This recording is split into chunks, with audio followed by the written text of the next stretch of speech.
Sisters who watch. Sisters who watch. Sisters who watch. Can. Hey, y'all. Hey. Hello. Welcome to Sisters Who Watch. I'm Shelby. And I'm Laura. And we're sisters who watch everything. TV, movies, sports, concerts, and even French film festivals. Yes. Oui, oui. Bonjour. Bonjour. We love to watch and we love to talk about it even more. Today we're watching Cannes. Cannes. The 77th Cannes Film Festival. Before we get into today's episode, very special episode, please make sure you're supporting Sisters Who Watch. Give us 5 stars wherever you listen to podcasts. Spotify, Apple, 5 stars, please. And make sure you give us a follow on all of our social media platforms. Instagram, TikTok, Twitter, LinkedIn. We're there all at Sisters Who Watch. Subscribe to our YouTube channel. And go to our website and buy yourself some of our merch. We have hats, we have sweatshirts, we have crop tops, we have mugs. We have so many amazing things. So the shop tab on our website, go buy yourself some merch. Oh my gosh, we have a special guest today. Who is it? Who is it? Who is it? It's Shelby. What? I'm the special guest. Get out of here. Yes, that's it. Me? Special guest is Shelby Holland herself, co-host of Sisters Who Watch. Because today we're talking about the Cannes Film Festival. So, Shelby, tell us, why are we talking about Cannes? Why are we talking about it this year? Because I attended. That's right. I was in the French Riviera for over 2 weeks during the 77th Festival de Cannes. So crazy. And to give a little background, it's actually my second time in Cannes. I was there 7 years ago as a student. I'm part of the American Pavilion Student Film and Business Program. And now 7 years later, I went back, but this time working with the American Pavilion on staff, running their membership department. Full circle moment, y'all. For real. Yes, Shelby, she's in the industry, folks. We have industry knowledge on this podcast. Yes, she is. So, what can you tell us for the folks who aren't familiar with the Cannes Film Festival? Yes. Can you give us some background? Of course. So the Cannes Film Festival is an international film festival set in Cannes, France, the south of France, the French Riviera. So beautiful destination right on the beach, the most beautiful blue water, sandy beaches, like of all the places to have a festival, it's like amazing. And 77 years it's been happening. It's like the international film festival. It's like the biggest, tends to attract some of the best films, biggest stars. Over the last few years, actually, a lot of the Palme d'Or winners, which is like the big winner at Cannes, have gone on to have like Oscar glory, like Parasite from a few years ago. Remember that? It became the first non-English language movie to win Best Picture at the Oscars. And it was like an all-Asian cast. Just like a really big deal. That came from the Cannes Film Festival. Also, a movie we really liked, Triangle of Sadness. I know it was one of our best movies from a few years ago. That came from Cannes. And another Oscar winner from this past year, Anatomy of a Fall, was in Cannes. So Cannes is known, particularly as of late, to have like the big international films, whether it's like a French film, a Korean film, that then are able to go on to the awards track and hopefully, win awards, but also just like have a good box office. And what's really cool about Cannes is they have so many different film competitions. So you have the main festival competition, but there are like hundreds of films that are screening there over the course of almost 2 weeks. And in addition to the film festival, there's also a film market, which means there's a lot of business going on. So not only are people in Cannes to watch movies, but they're there to sell movies, to buy movies. Like whether it's like a package, which means a movie that's just a script at that script stage and has some talent attached, maybe the actors and directors, and a production company is trying to get a studio or to help finance it. You might be selling and buying packages, or like completely finished films. Something like Nora, which won the Palme d'Or at Cannes, that hadn't had US rights yet. But Neon, acquired those rights to distribute it, this fully finished film at the festival. So you see a lot of business going on. So it's cool. It's like one of the biggest festivals and markets. And so that's why it attracts like thousands of people every year. Ooh, yes. And I just feel like the aesthetic of the south of France and Cannes is just so magical. I mean, you can kind of see Shelby's wearing a cute little dress that she wore all over France. And she got me an ascot from Cannes. It says Cannes on it, Festival de Cannes. Very Parisian. Yeah, so I'm wearing it in honor of her today. Yes. So, and she took the best pictures. Go check out Shelby's Instagram at Simply Shelby. She has some great content about Cannes Film Festival there. Tell us about, you were on the red carpet and everything. Like, tell us about what was that like? So crazy. So I was there working, but did find some time to like network and of course try and see movies that if I could. And a few premieres, which was awesome. And one film I got to actually walk the red carpet when I got to see Paul Schrader's new film, Oh Canada. I got to walk the red carpet, in my black dress and heels, get some pics. So it was really cool to like walk the red carpet, get some pics in my little black dress. And it was surreal because it's the carpet, right? All the celebrities walk on and the famous, security guards like rushing people. That's where I was. All that Kelly Rowland drama. I was on those stairs. I was there. Not when it happened, but I walked the same stairs she did. So the red carpet was really cool. And then I actually got to see the premiere of a documentary called Olympique, basically a French documentary about the Olympics. And I got to see the crew and the stars walk the red carpet holding the Olympic torch. That'll be at the Paris Olympics. And then the screening I went to, the director, producers, they introduced the film. And then at the end, all of the athletes that were featured in the film were there and stood up and we all clapped for them. And it was really cool to like see, these super talented athletes in person. So yeah, it was cool to have some red carpet experiences, see the filmmakers and celebs. That's awesome. I mean, she's on the red carpet where she belongs, everybody. Who's surprised? Not me. Not the last time. That's for sure. Not the last time. That's it. Many more red carpets come. You were a student working at the Cannes Film Festival.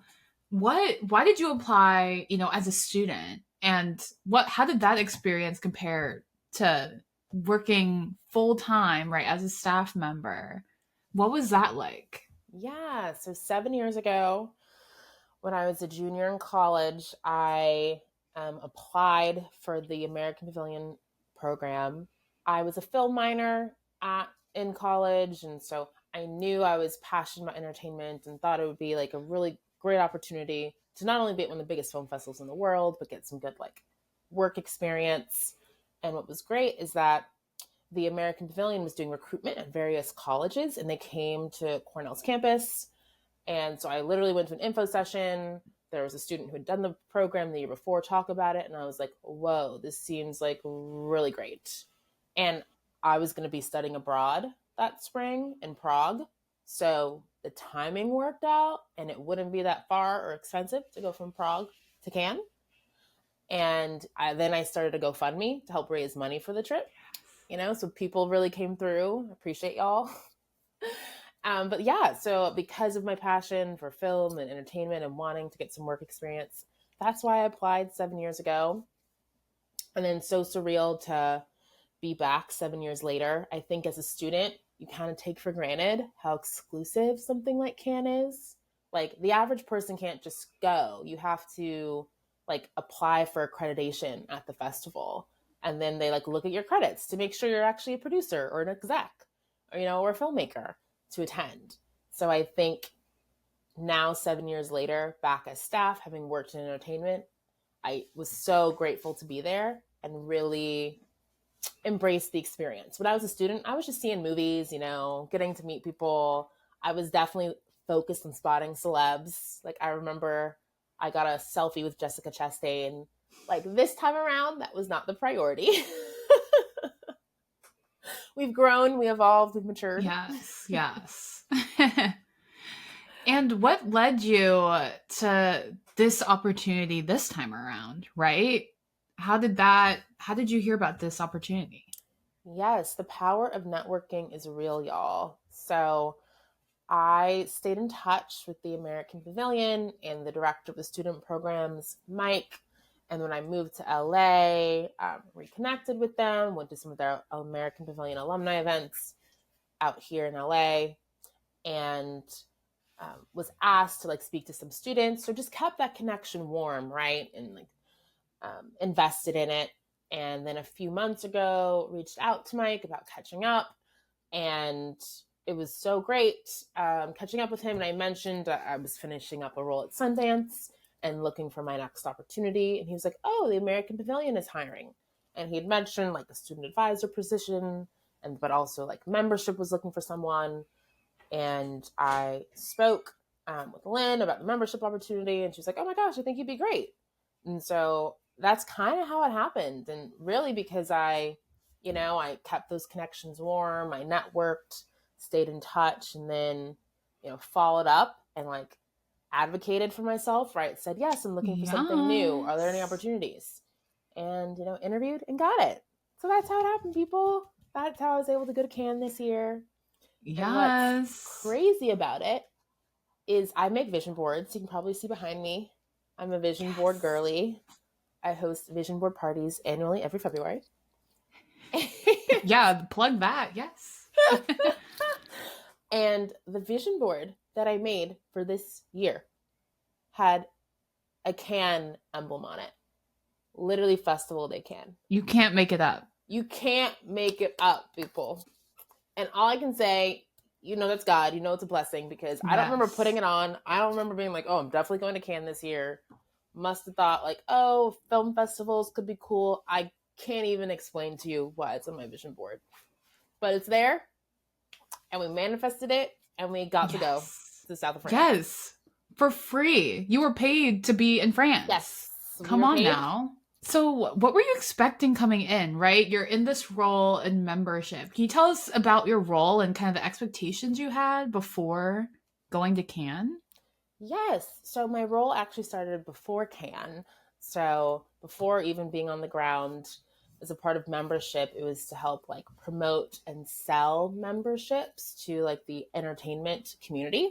So sending out email blasts, highlighting the benefits, managing inboxes and responding to emails with any like inquiries and questions, and then helping prepare and get ready for like what membership will be on the ground. So it's basically like a relationship management, customer service, like hospitality role, where I'm servicing all the needs and requests of current American Pavilion members, potential American Pavilion members, or even just anyone that has a question about what the American Pavilion is. They would come to me. So it's like, a lot of interacting with people, a lot of talking, almost lost my voice throughout. But it was basically just like managing relationships. So what were some of the main highlights that you just really blew you away, things you really loved about your experience? And maybe, some not as great things, or things you wish, were different, or things that maybe surprised you about the whole experience. Yes. So a highlight for sure was my team. I got to oversee a team of like 2 staff members and then 6 student interns. So a team of 8 people, running things. It was great. Okay, boss. Yeah, that's right. Boss. And it was so great to flex those management skills and those leadership skills that, I hadn't had much experience to do beforehand. And I loved my team. We all got along super well. I felt like I was able to create like a very like warm, flexible environment. And like, honestly, like some of the feedback I got and compliments from my team like means so much to me. Like some of them were like, "Oh my gosh, Shelby, we want to keep working for you. Like we'd love to like come back next year and work with you." Like things like that. I'm like, whoa, it clearly means that they're having good experience and like me. And I also was able to give advice. So just, I'd say like being there for my team, advising my team, having that experience. We all got close. We would do team dinners. Like all of that meant a lot to me. I'd say for sure, like the fashion, the dress I'm wearing right now, I wore it in Cannes. We brought it, people. We really embraced the French Riviera vibe. All the dresses, the outfits. I did get a lot of compliments. Yeah, she did. She has her can hair on still too. The summer blonde. The blonde, yes. First time doing blonde. First time for everything. And hopefully not the last. That's right, not the last. It's grown on me. So I'd say like this, the fashion, the vibes is a highlight. And also the fact that there was a surprisingly large like Black community and presence. Before I went to Cannes, Wow. I was telling someone like, oh, I'm going to Cannes. They're like, oh, you should reach out to my friend Yolanda, who created Black Women Cannes and Diversity in Cannes. And I was like, oh my gosh. And so I was able to go to like Black Women in Cannes lunches, Black women producers, networking events. Like it was great to just be around so many Black people in the south of France who work in entertainment. It was amazing. And just to see us in this space doing our thing was a highlight. And then, of course, there aren't that many of us. So I would recognize people around town, they'd be like, oh my gosh, Shelby. So it was just great to have that community and like see familiar faces throughout the festival. Shelby was telling me that people would just like be spotting her in the street like a celebrity. They'd be like, oh my gosh, I've seen her just minding her business. Yes. To be fair, I'm a tall Black woman. I had the long blonde braids. I was dressed to the nines. Like, right? I guess I was striking. It was you memorable. had to stop and say something. You had to. She's too gorgeous not to. Oh I can't. My gosh, I can't. But in terms of like least favorite moments, I only got to see 4 movies because I was working and like prioritized networking in my downtime. And 2 of the movies I saw were kind of overhyped. So I feel like that's, a negative. The first one being Oh Canada, Paul Schrader's new movie. Everyone was excited because the auspices were strong. You had Richard Gere, Uma Thurman, Jacob Elordi, right? Everyone's favorite young star. That's right. And so you come in, you're like, oh, wow, like this should be interesting. And it just underwhelmed. The non-linear storytelling and flashbacks were confusing. It just didn't deliver. The best thing about it was that it was 90 minutes. Like you never see a short movie, especially at a festival. So that was great. I was like in and out. But besides that, it just didn't, deliver on what I think it should have. And apparently it was supposed to be a comedy. No laughs in my theater. That's when you know it's bad. Silence. Oh, maybe no. more coughs than laughs. Oh, not the coughs. Yikes. And then the other movie was The Apprentice. It's the Donald Trump origin story, starring Sebastian Stan as Trump and Jeremy Strong as Roy Cohn.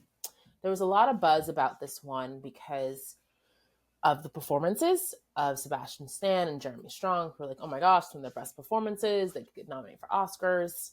And because Trump's team apparently was threatening to sue to stop it from being released in the US. So it was like almost every American was like, I gotta see this movie. I have to see it because what if they don't show it in the States? So I was like, I gotta see this movie. And because of all the hype, I was a little let down.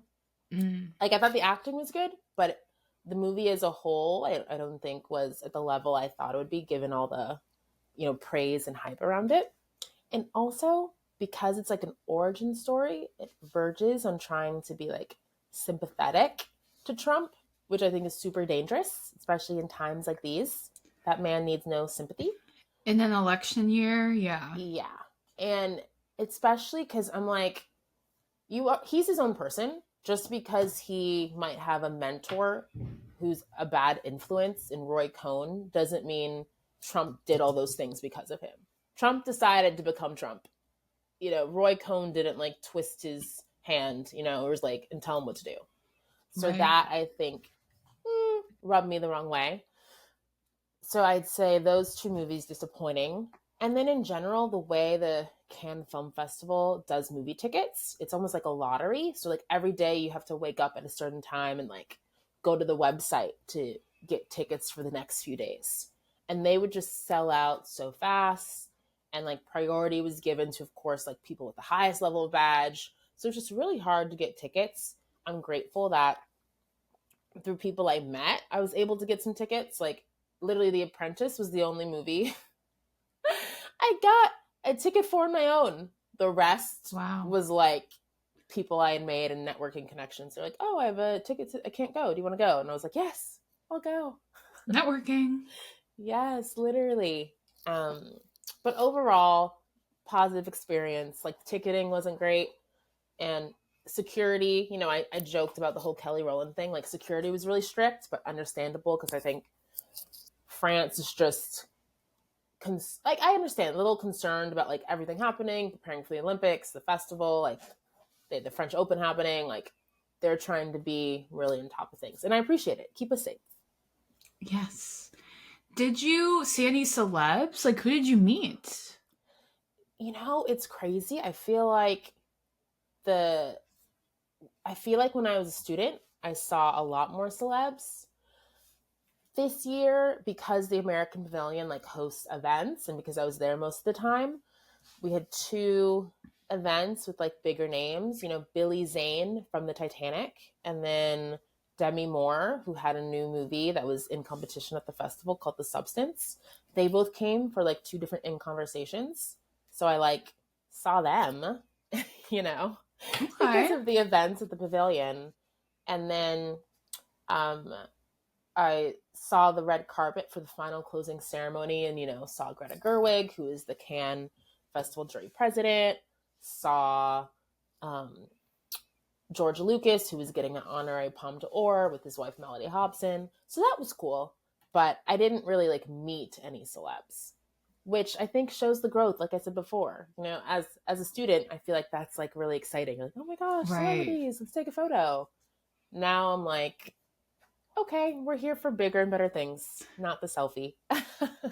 Yes. Like you said, it's not your last red carpet. So yeah, one day you'll be networking your way up to, being at the table with all these people, not just taking selfies. Exactly. Exactly. Okay, so no, not many celeb sightings, but No. was there anything that surprised you about your experience? I was surprised at how much I like enjoyed my job. Oh. Like I really did.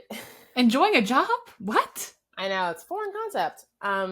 No, I do think I'm a people person, and throughout my career, feedback I've gotten is like, oh my gosh, you're so welcoming, you're positive, you create a good environment, like you're good at managing relationships. And I feel like I was really able to like flex those muscles in this job, and like recognizing members, bringing their guests to them, like having deeper conversations with members, like doing all those things. I was able to really make genuine connections. And I think that's like a big strength of mine. And sometimes you forget what your strengths are. So maybe I shouldn't have been surprised, but like the fact that I enjoyed the job and really excelled at it, given I hadn't had like official like membership role before, that was like a really pleasant surprise to me. I felt like I was in my element. Okay, Yes. element. Yes. Okay, so you said you were only able to see 4 movies and only get 1 ticket on your own to see a movie. What films did you wish you got to see? Yes. So the film that won the Palme d'Or is Honora, Sean Baker's newest film. He did the Florida Project, Tangerine, if any of those movies sound familiar. Mm-hmm. And this was like his shining moment, like his movies before have been kind of indie, and this was kind of like his big like breakout at a festival, like a huge honor. And his movie is described as like a kind of like a sex worker, dark romantic comedy thriller, which follows like a sex worker who falls in love with like a Russian like oligarch's son, and like chaos ensues. Yeah, apparently it's like crazy. And that was a really buzzy film, but it was hard to get tickets to the buzzy films, and of course it wins the big award, the Palme d'Or. So I wish I could have seen that. Neon acquired it and will be releasing it later this fall, so I will definitely be in theaters and seeing it. The other movie I wish I saw was Emilia Perez. It starred a Spanish trans actress, as well as Selena Gomez, Zoe Saldana. Like, it had like a very exciting ensemble cast of women, and it was set in Mexico, directed by a Frenchman, like very international. And it was about how this trans woman is like a former like cartel boss, and how she's kind of dealing with like not being a part of that anymore and like on the run. But it's also like a musical and in Spanish. Interesting. Apparently that sounds like a wild on. ride. Yeah, apparently a lot going on in the movie. And it had like a really interesting cast, and Netflix acquired it, so that'll be on Netflix, everybody. And that's another one which was buzzy. I think especially because, you know, Selena Gomez, like, she has her anything fans. She does, yeah, people are going to see it. People are going to talk about it. So I wanted to see that also because it sounded really intriguing. I'm like, how are you pulling this off? What's going on? And then that movie won like a special Best Actresses award for all of the main actresses in the movie. And then the trans actress who is the lead like accepted the award at the closing ceremony and got really emotional. And it was like a really good moment. Yeah. So I definitely wish I had seen that. But I feel like those were the two biggest ones that, you know, did really well at the awards ceremony that I wish I saw. But there were so many movies, girl, like, I wish I could have seen them all. But those are the two big ones. Okay, good to know. We'll be on the lookout for those films. Okay, Shelby, are you ready for a game? Red flag, green flag, 1, 2, 3. Yes. Okay, so we're gonna ask you some hot questions. You gotta give us your opinion. Ooh. Okay. Is it a red flag to direct movies in your 80s? Ooh, spicy. Ooh, really hot. I'm burning myself just thinking about it. So this relates to Francis Ford Coppola, who directed Megalopolis, which premiered at Cannes. It's his self-funded film. He put like $100 million of his own money into it. What? And Francis Ford Coppola, he's famous, right? He directed The Godfather. So this is someone who's like really big in the industry and people respect. But none of them wanted to give him money for this movie. He funded it himself. It has not picked up U.S. distribution yet. And he's really adamant that he wants like a full-fledged like marketing and awards campaign. But no one's fighting. It's not a good sign. Yeah, it's giving a, you know, red flag. And it's giving Jennifer Lopez, This Is Me Now.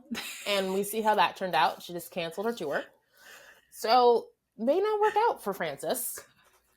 And apparently he's just being really stubborn. And I'm like, maybe that's his age. He's like, yeah, I'm 85. I can do what I want. But I don't think he's going to get it. I think he needs to change. He needs to be a little more flexible. So it's tough because, you know, Martin Scorsese's in his 80s. And I thought he did a great job with Killers of the Flower Moon. So I don't think it's a red flag for everybody. But I think for Francis it is. Because the movie is 3 hours long, did not get great reviews. Oh, no. And apparently has a lot of weird scenes. So, yeah. I wanted to try and see it because people were hypothesizing, oh, it might go through a lot of edits or changes before it releases, you know, theatrically. But I decided to sit it out. You know, I had to make tough choices on like what movies to see, and you know, because it was hard to get tickets, so I decided no on that one. And I just think Francis, you know, it's giving red. It's definitely giving red flag. Yeah, definitely. Now I did not know that context. Definitely giving a red flag. 1000%. Okay, so you talked about, Shelby, how students worked with you. Yes. So I have a question. Is it a green flag to re-download Snapchat to talk with your Gen Z colleagues? I'm going to say yes because I did it. Oh, It's a very okay. pointed question, Laura, directed at me. I mean, I think it's green because I do think when you are trying to connect with people and maybe from a different generation, you have to meet them where they are and show, right, that you care and that you are putting in the work. So if it means me re-downloading Snapchat so I can, show that I'm hip and that I can communicate with Gen Z, I will. I honestly didn't know people still use Snapchat.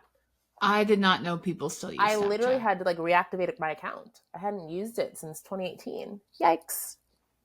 Wow. So I do think in this case it is green because of my intention. I was trying to Connect with the youth. Exactly. Yes. Wow, interesting. I feel like Snapchat feels so pre-pandemic to me. I'm that's the last time I used it. I can't remember. I genuinely, that's so crazy. Okay, so on to our what to watch. Wait, sorry, actually not that. So Shelby, is the Cannes Film Festival a wait or a watch? Definitely a watch. Even though not all of the movies were great, it was a vibe. The weather, to be on the beach, to just meet a lot of cool new people that all care about movies and entertainment, to run into former colleagues from Netflix, just everything about it, it was great. Yes, it was a lot of work. Yes, I was jet lagged. Yes, I didn't have much sleep. But that was the vibe. That's what you do in Cannes. You go all day, you're up all night. People, I was crazy. I'd leave a late screening or leave a late dinner, and the streets of Cannes were packed. I was like, do people not sleep? But it's France. You're in France. No one's sleeping. You sleep when you get back home. Right? All you're drinking and eating is bread and red wine, right? You get into it. Get into Never the had lifestyle. so much bread in my life. What was the nightlife like? Were you bar hopping, clubbing, or just dinners? My vibe is more of a nice long dinner. There was some bar hopping though. There were clubs, but that was not my energy. We did not enter a club. I had the nice long dinners where people split a bottle of wine and then did bar hopping. That was the energy. And there's really nice hotels along the Croisette, which is the famous street right by the festival. And some of them you need credentials, festival credentials to get in. And then when you get in, it's this beautiful bougie hotel and this fancy bar where everyone's dressed to the nines and you're seeing people and it's so sceney, and going there was such a vibe. Were the drinks overpriced? Yes. But you're there for the ambiance. So they had a wide range. They had the bars that felt like college, but then they had the hotel bars that went up a level. Okay. We love to hear that. Okay, and now under what to watch segment. Shelby, so you mentioned some of the titles. What are the main titles we need to be looking forward to that are coming out of Cannes this year? Yes. Honora, of course, the Palme d'Or winner that Neon is releasing later this year. Emilia Perez. Mostly because I'm just curious. Like I mentioned, the premise, the actors, got a lot of buzz. That'll be on Netflix. Also, even though it was overhyped, curious to see what happens with The Apprentice. Will Trump sue? Will it be released in the US? Will Sebastian Stan get nominated for an Oscar for playing Trump? Questions that need answers, people. Yes. Sebastian Stan has come a long way from Gossip Girl to playing Donald Trump Carter in a movie. Bazin. Never would have thought. The fact that I remember his name. From playing Bucky Barnes in the MCU. Who would have thought? Who would have thought? And one movie I really liked it's called Beating Hearts. It's a French film. It's an epic romantic thriller, kind of star-crossed lovers, like Romeo and Juliet. I don't know who's releasing it, but it's a French film, and hopefully people don't mind subtitles because it was really good. And if you like a romance, It tugs at the heartstrings for sure. Oh, Yeah, so Beating okay. Hearts. That's one I really recommend. And there were a couple others, like The Seed of a Sacred Fig and All We Imagine Is Light. Those won some awards. The Seed of the Sacred Fig won like a special prize from the jury because the director fled from Iran because of his movie, and like he like is in an asylum, like he can't go Whoa. back because they're like really unhappy with the movie he made. So like there was a lot of buzz about that one, and then All We Imagine Is Light won a prize, and it was like the first Indian film in competition in like decades. So Wow. those two were like big movies that were diverse and had like a lot of passion behind them that I would recommend as well. I know Awesome. Neon got The Seed of the Sacred Fig, and I don't know if All We Imagine Is Light has distribution yet, but those are also two to keep on the radar. Wow, thank you. This is You're so welcome. good. Yes, on this podcast, we are actually in the industry. Well, Shelby is. Yes. We know what we're talking about, okay? We know what we're talking about. That's right. So what's next for Shelby? What does Shelby want to do? Oh my gosh, what's next for me? Well, my dream is to make movies, people, be a film producer, make it happen. So if you are looking for a producer, here she is. Right here. It's me.